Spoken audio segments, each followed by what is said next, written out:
There was a man named Kevin who loved spending his evenings in virtual reality worlds.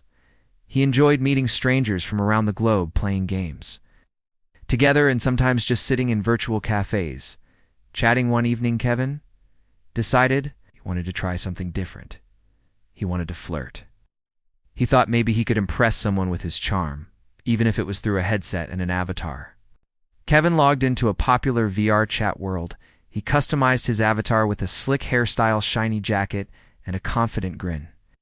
He practiced a few lines in his room while pacing back and forth. "Hello, gorgeous. You look amazing tonight. How about we grab a virtual drink together?" He smiled at his reflection and thought, yes, I am ready to be smooth. He entered a crowded virtual lounge filled with avatars, dancing, laughing, and talking.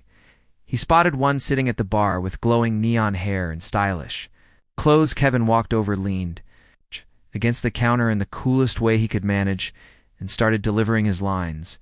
The problem was Kevin had forgotten to unmute his microphone. He spoke with passion and confidence.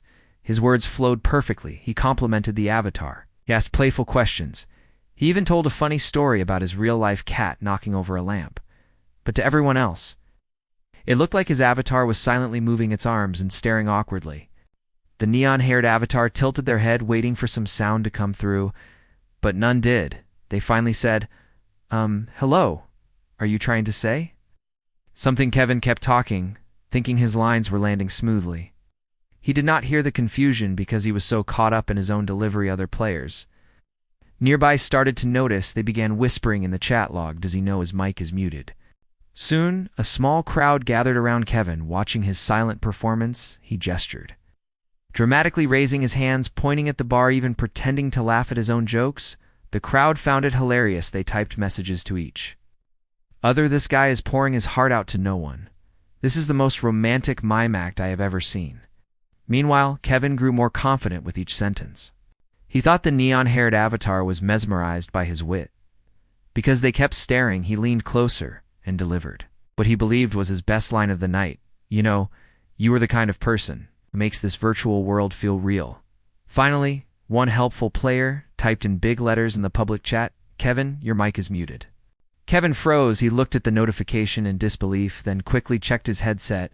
Sure enough, the little red light glowed, mocking him. His heart sank. Everything he had said had vanished into silence. He fumbled to unmute himself and blurted out, "Sorry, I was talking this whole time." The crowd burst into laughter. The neon-haired avatar giggled and said, "Well, I was wondering why you looked like a soap opera character with no sound." Kevin blushed hard, though no one could see his real face. He stammered, trying to recover. Would you like to get that virtual drink now?" To his surprise, the avatar agreed, not because of his smooth words, but because they found his silent performance hilarious. They said honestly, "That was the funniest thing I have seen all night. You were like a romantic mime." Kevin laughed awkwardly, but deep down he was relieved his failure had turned into something memorable from that day forward. Kevin became known in VR chat as the mute flirt. Whenever he entered a world, people recognized him and joked, "Hey, are you going to serenade us silently tonight?" Sometimes he played along, pretending to speak without sound and making exaggerated gestures. Kevin learned an important lesson: always check the microphone before trying to be charming. But he also realized that sometimes mistakes can become the best stories. And in his own clumsy way, he had managed to stand out in the crowded world of virtual reality.